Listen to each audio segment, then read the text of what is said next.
Filaria মুক্ত বালুরঘাট করার ডাক স্বাস্থ্য দপ্তরের। ফাইলেরিয়া মুক্ত করতে বিশেষ কর্মসূচি গ্রহণ করল বালুরঘাট পুরসভা ও জেলা স্বাস্থ্য দপ্তর। বুধবার বালুরঘাট পুরসভার সুবর্ণ তটে এই বিষয়ে একটি সাংবাদিক বৈঠক অনুষ্ঠিত হয়।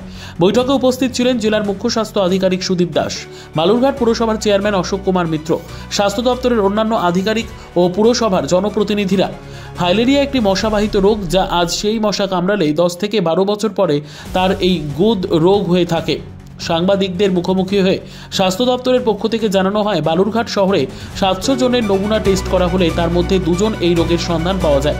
তাই আগামী 24শে ফেব্রুয়ারি থেকে 2রা মার্চ এবং 7ই এপ্রিল থেকে 14ই এপ্রিল পর্যন্ত বিশেষ ক্যাম্পের মাধ্যমে ফাইলেরিয়া প্রতিরোধ ও চিকিৎসার ব্যবস্থা করা হবে। পুরসভা ও স্বাস্থ্য দপ্তর যৌথভাবে এই কর্মসূচি পরিচালনা করবে। ক্যাম্প করেও বাড়ি বাড়ি গিয়ে এই ওষুধ খাওয়ানো হবে বালুরঘাট শহরবাসীকে।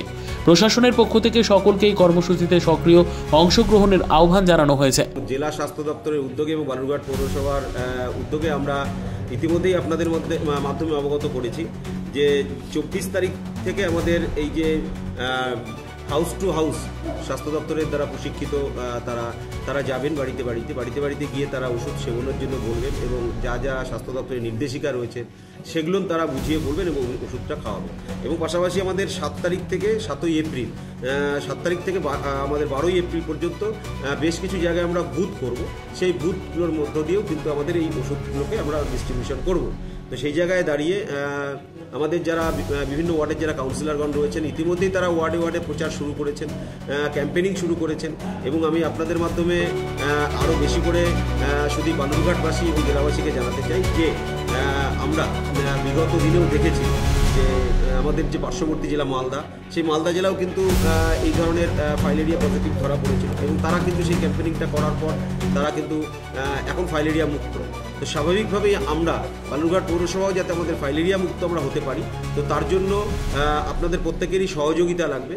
এবং আপনাদের মাধ্যমে এটা আমি জানাতে চাই যে এই ওষুধ খেলে স্বাস্থ্য দপ্তরের সিভিল সাহেব এখানে আছেন, আমার সহকর্মী এমসিআইসি এবং কাউন্সিলরগণ রয়েছেন, সকলেই আমরা উদ্যোগ গ্রহণ করছি যাতে আমরা বালুরঘাটবাসীকে প্রত্যেককেই যাতে এই ওষুধটাকে আমরা খাওয়াতে পারি এবং প্রত্যেকের যাতে সহযোগিতা পাই। প্রশাসনকে সহযোগিতা করা এবং স্বাস্থ্য দপ্তরকে সহযোগিতার মধ্য দিয়ে আমরা আগামী দিনে বালুরঘাট পৌরসভা যাতে ফাইলেরিয়া মুক্ত পৌরসভা হিসেবে আমরা ঘোষণা করতে পারি।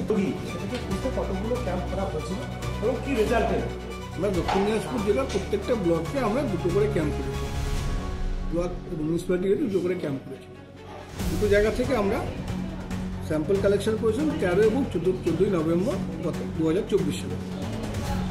এটাকে আমরা আমাদের পরিবেশনগুলো থেকে নাইট ব্লাড সার্ভে, সুতরাং বুঝতেই পারছেন কতগুলো হয়েছে। আমাদের 8টা ব্লক, 8গুলো 16 জায়গায় হয়েছিল, 3টে মিউনিসিপ্যালিটি 3গুলো 6 জায়গায় হয়েছিল। এই টোটাল আমাদের ক্যাম্প শাখা মানে 22টি জায়গায় আমরা ক্যাম্প কন্ডাক্ট করেছি এবং সেখানে আমরা প্রত্যেকটা জায়গা থেকে আমরা 2টো ক্যাম্প মিলিয়ে আমরা 700টা করে স্যাম্পল কালেকশন করেছিলাম প্লাস করেছিলাম। এই স্যাম্পলটা আমরা তারপরে আমরা টেস্ট করি এবং টেস্টটা আমার 3টে পর্যায়ে সেটাকে আবার ক্রস চেকিং করা হয়।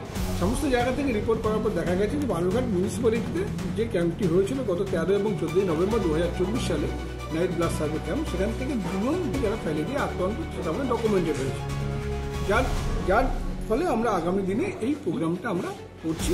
স্বাস্থ্য দপ্তরের নির্দেশে আমাদের এই মাসদাগ অ্যাডমিনিস্ট্রেশন আমাকে আগামী যেটা চেয়ারম্যান সাহেব বললেন 24শে ফেব্রুয়ারি থেকে 2রা মার্চ অবধি আমাদের টিম প্রত্যেকে বাড়ি গিয়ে এই ওষুধটা তাদেরকে ডাইরেক্ট অবজারভেশনে খাওয়ানো হবে। শুধুমাত্র 2টো ক্যাটেগরিকে আমরা খাওয়াবো না। একটা তো বললামই, এজ 2 বছরের ঊর্ধ্বে তাকেই খাওয়াবো, নাহলে 2 বছরের নিচে তাদেরকে খাওয়াবো না। আর যারা প্রেগনেন্ট মা আছেন তাদেরকে আমরা খাওয়াবো না, এবং যারা সিরিয়াসলি একদম বেড রিডেন ক্যান্সারে আক্রান্ত হয়ে গেছেন বা একদম শয্যাশায়ী তাদেরকে আমরা খাওয়াবো না। এবারে সকল মানুষকেই আমরা ওষুধটা খাওয়াবো।